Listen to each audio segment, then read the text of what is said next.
Shalom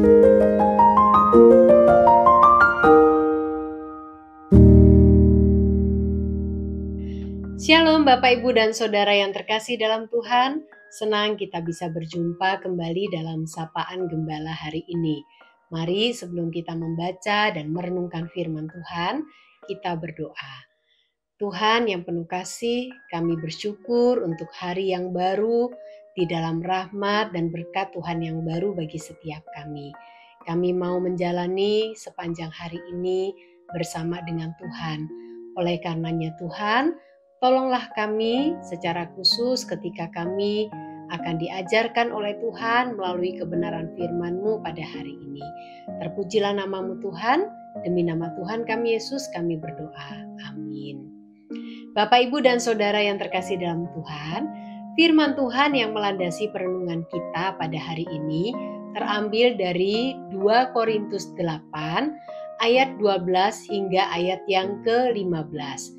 Tetapi saya akan membacakan untuk kita ayat 14 dan ayat 15.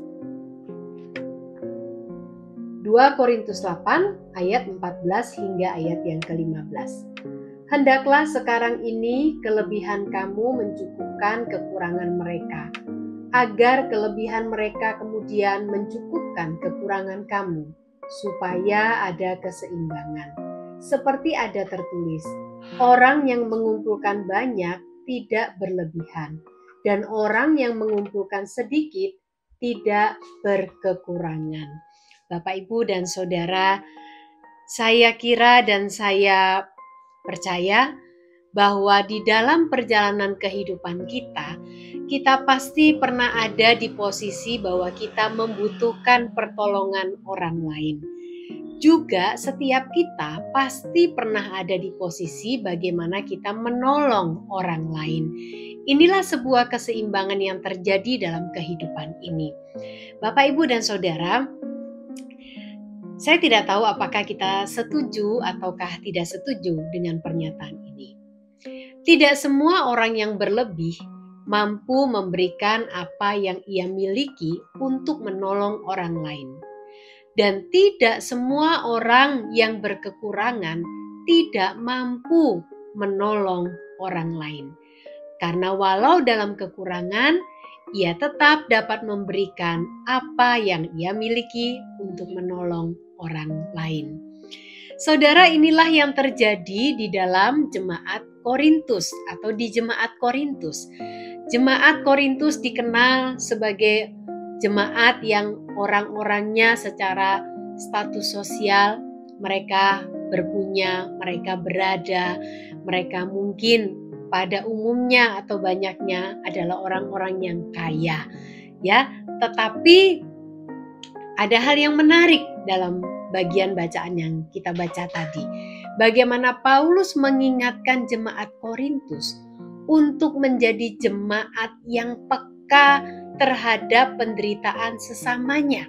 Wah, rupanya berpunya, bahkan dia berpengetahuan dan yang lainnya tidak otomatis membuat seseorang peka melihat kebutuhan orang-orang di sekitarnya.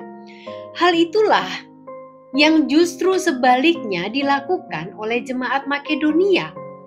Mereka sedang ada dalam penderitaan, kesusahan.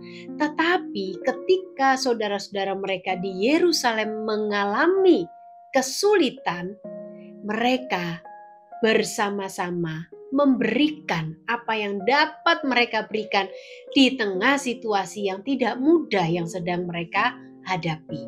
Mereka tidak tinggal diam ketika tahu, mendengar bahwa saudara-saudara seiman mereka sedang membutuhkan bantuan, sedang membutuhkan pertolongan.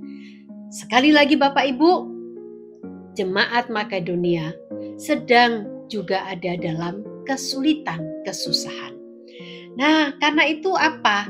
Persoalan yang terjadi bukan karena tidak memiliki sesuatu yang bisa dibagikan. Tetapi persoalannya adalah banyak manusia, bahkan termasuk orang-orang Kristen, kurang sadar, kurang peka, kurang rela untuk berbagi dengan sesamanya yang membutuhkan. Dari bacaan ini diungkapkan Sekali lagi ada satu nasihat, mungkin juga sekaligus teguran yang diberikan oleh Paulus kepada jemaat di Korintus, supaya mereka bisa berkaca dan belajar dari sikap peka dan kerelaan jemaat di Makedonia. Nah, Bapak, Ibu, dan Saudara yang terkasih dalam Tuhan, bagaimana dengan kita hari ini? Gereja bukanlah gedungnya, gereja bukanlah bangunannya, tapi gereja adalah saya dan Bapak Ibu Saudara yang ada sebagai umat di dalamnya. Maka hari ini firman Tuhan mengingatkan kepada setiap kita, sejauh mana kita menjadi orang-orang yang peka terhadap orang-orang di sekitar kita.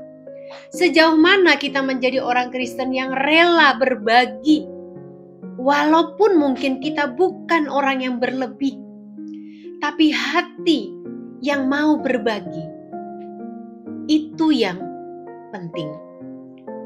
Dan Bapak Ibu, ketika kita melakukan itu, bukan karena kita yang mampu atau bukan karena kita menyombongkan diri, tetapi orang-orang yang berbuat demikian adalah orang-orang yang telah menyadari, merasakan betapa besar kasih dan kerelaan Kristus mengorbankan dirinya bagi kita manusia yang berdosa. Allah telah memberi kita dua tangan. Satu digunakan untuk menerima dan satu digunakan untuk memberi. Kita bukanlah tangki atau bak air yang dibuat untuk menimbun, tetapi kita adalah saluran yang dibuat untuk membagikan. Karena itu Bapak, Ibu, dan Saudara, alangkah hebatnya, alangkah luar biasanya ketika pun kita dalam kekurangan, dalam kesulitan, dalam penderitaan, kita tetap dapat menjadi orang-orang yang peka dan mau berbagi untuk menolong orang-orang di sekitar kita. Kiranya Tuhan memberkati setiap kita. Mari bersama-sama kita berdoa. Tuhan, terima kasih untuk firman-Mu. Tolonglah kami Tuhan, supaya kami boleh mewujudkan firman-Mu hari ini dengan sebuah tindakan yang nyata. Bahkan hari-hari ke depan kami terus melakukan kebenaran firman-Mu. Demi nama Tuhan Yesus kami berdoa. Amin.